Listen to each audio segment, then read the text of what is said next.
Hello hello hello. सर्वात प्रथम समतेचे विचार रुजवणाऱ्या सर्व मानवांना त्रिवार अभिवादन करतो. मंचावरती सरील मान्यवर आणि आपल्या अमरावती लोकसभेतले लाडके लोकप्रिय उमेदवार आनंदराज साहेब आंबेडकर, इथे उपस्थित माझ्या माता भगिनी, तमाम वडीलधारी मंडळी, अमरावतीचे पोट्टे आणि पोट्टींनो आणि या चळवळीतल्या तमाम साथीदारांना माझा क्रांतिकारी जय भीम. आज सगळीकडे एक गोष्ट चालली की या देशाचं संविधान बदलणार आहे, पण आज आपण एक गोष्ट लक्षात घेतली पाहिजे आणि समजली पाहिजे की हे संविधान कसे बदलणार आहेत आणि कोणते कृत्य करणार आहेत. सर्वात पहिले आपण भाजपचा जर जाहीरनामा बघितला तर त्याच्यामध्ये आपल्याला एक मुद्दा दिसेल, वन नेशन वन इलेक्शन. म्हणजे तुमच्या ग्रामपंचायतीचे, पंचायत समितीचे, कृषी उत्पादन बाजार समितीचे, जिल्हा परिषदेचे, कॉर्पोरेशनचे आणि आमदारकीचे इलेक्शन रद्द करून एकच इलेक्शन घेतली जाईल. आणि हा भारतीय संविधानाचा अपमान आहे आणि हे कृती भारतीय संविधानाच्या विरोधात आहे. दुसऱ्या बाजूला आपल्या सर्वांना माहिती आहे की गल्लीमध्ये एक वसुली भाई असतो. तो जातो, गल्ल्यावरती बंदूक ठेवतो आणि म्हणतो गल्ला खाली कर, माझ्या खिशात सगळे टाक. असाच एक वसुली भाई दिल्लीमध्ये पण बसलाय आणि त्या वसुली भाईचं नाव आहे भारतीय जनता पक्ष आणि त्यांच्या बंदुकीचं नाव आहे ईडी सीबीआय. जसा वसुली भाई दुकानातून दुकानात जातो आणि गल्लेखारी करवतो, त्याच पद्धतीने हे भाजपवाले कंपन्यांपासून कंपन्यांना जातात आणि म्हणतात ईडी सीबीआय लावू, नाहीतर इलेक्टोरल बॉन्ड आमच्या पक्षाला देऊन टाका. आणि हेच जर तुम्हाला गवाही समजून घ्यायची असेल तर भारताच्या अर्थमंत्री निर्मला सीतारामन यांचे पती प्रभाकर परकल्ला यांचं आपण वक्तव्य जाऊन ऐका. ते सुद्धा म्हणतायत की इलेक्टोरल बॉन्ड हा मुद्दा चुकीचा आहे आणि ह्याच्यामुळे भाजपचा पराभव निश्चित आहे. दुसऱ्या बाजूला अमरावतीत आपण लक्ष घातलं तर आपल्याला दिसेल की इकडे भाजपचा प्रचार हा अख्खा धार्मिक ध्रुवीकरणावरती, भाषेच्या ध्रुवीकरणावरती आधारित आहे. कोणी मुद्द्याचं बोलत नाहीये, कोणी विकासाचं बोलत नाहीये. आणि हा सुद्धा एक संविधानाचं उल्लंघन आहे की तुम्ही जातीचा, धर्माचा आणि भाषेचा वापर करून, ध्रुवीकरण करून, द्वेष पेटवून राजकारण आणि मतपेटा भरायला वापरता. आणि हे आम्ही कोणत्याही परिस्थितीत या अमरावतीमध्ये होऊ देणार नाही. हे इकडच्या आंबेडकरवाद्यांनी आज ओरडून ओरडून आनंदराज साहेबांना सांगितलं पाहिजे. आणि आपल्या ज्या खास उमेदवार आहेत, मी आता येताना एका ठिकाणी नुसतं थांबलो आणि लोकांना विचारत होतो, कार्यकर्त्यांना विचारत होतो. दरवेळेस मी विचारतो की सभेत मुद्दे काय घेऊ, तुम्हाला लोकल सोयीचे मुद्दे काय घेऊ. तर तिकडे कोणतरी म्हटलं की हे इलेक्शन आलं की खूप साखळी आणि किराणा वाटप करतात. तर तिकडे एवढूसा छोटूसा पोरगा होता, एवढूसा. तो तिकडनं जोरात ओरडला, अरे दादा, साडी किराणा म्हणजे रवी राणा. आणि खास करून हेच म्हणून मी आपल्या मेळघाटच्या आणि आचलपूरच्या आदिवासींना एवढी विनंती करतो की आपल्या सर्वांना माहिती आहे की नांदेडमध्ये एक हॉस्पिटल होतं, तिकडे आपल्या आदिवासी समाजाचे एक डीन होते. त्यांना त्या हॉस्पिटलचा संडास धुवायला लावला होता.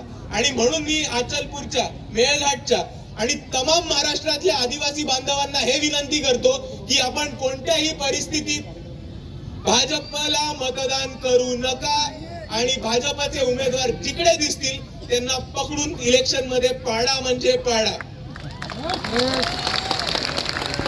तेच बोलत असताना मला इकडच्या आमच्या मुसलमान बांधवांशी एक संवाद साधायचा आहे आणि त्यांना एक विनंती करायची आहे की पिछली बार हम सबको बोला गया था कि नवनीत राणा ये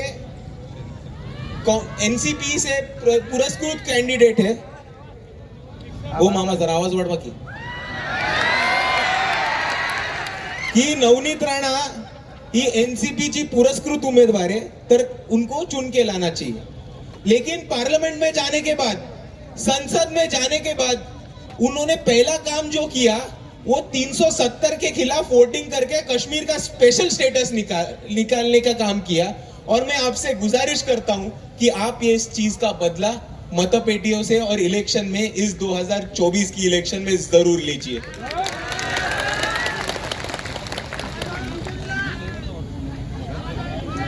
तसंच दुसऱ्या बाजूला एक बीजेपी वाले एनआरसी सीएचा मुद्दा आणतात।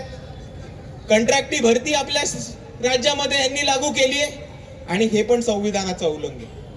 आणि मी इकडे आपल्या सर्वांना सांगू इच्छितो की एनआरसी सीए हा फक्त इकडच्या मुसलमानांवरचा मुद्दा नाहीये।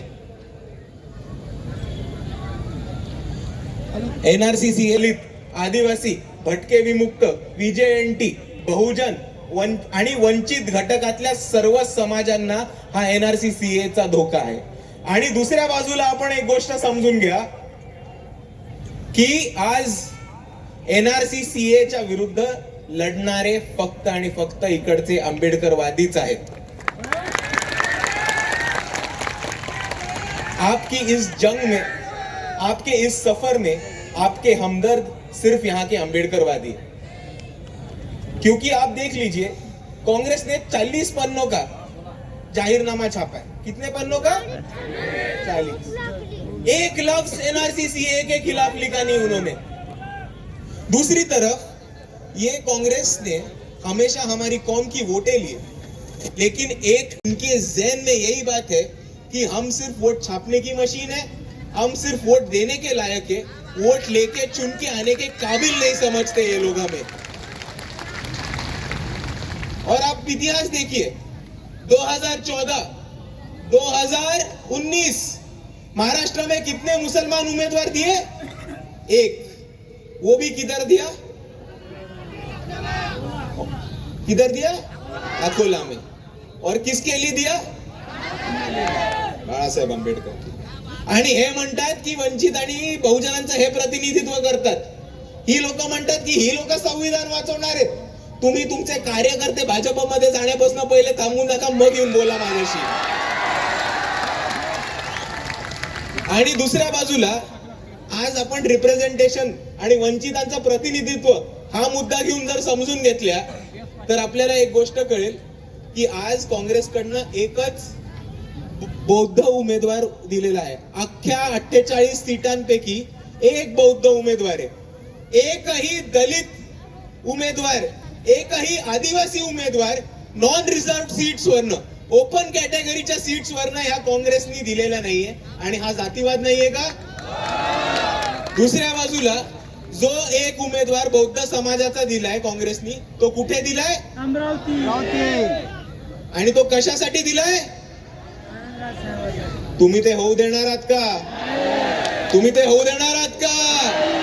आणि म्हणून मी आपल्या सर्वांना एवढीच विनंती करतो की जास्तीत जास्त मतांनी आनंदराज साहेब यांना अमरावतीचा खासदार बनवावं। आणि इकडच्या भारतीय बौद्ध महासभा, वंचित बहुजन आघाडी, समता सैनिक दल, MIM या सर्व पदाधिकाऱ्यांना विनंती आहे की आपण सर्वांनी प्रामाणिकपणे जिद्दीने कामाला लागावं आणि ह्या सीटचा विजय आपण खेचून आणावा। आंबेडकर साहेब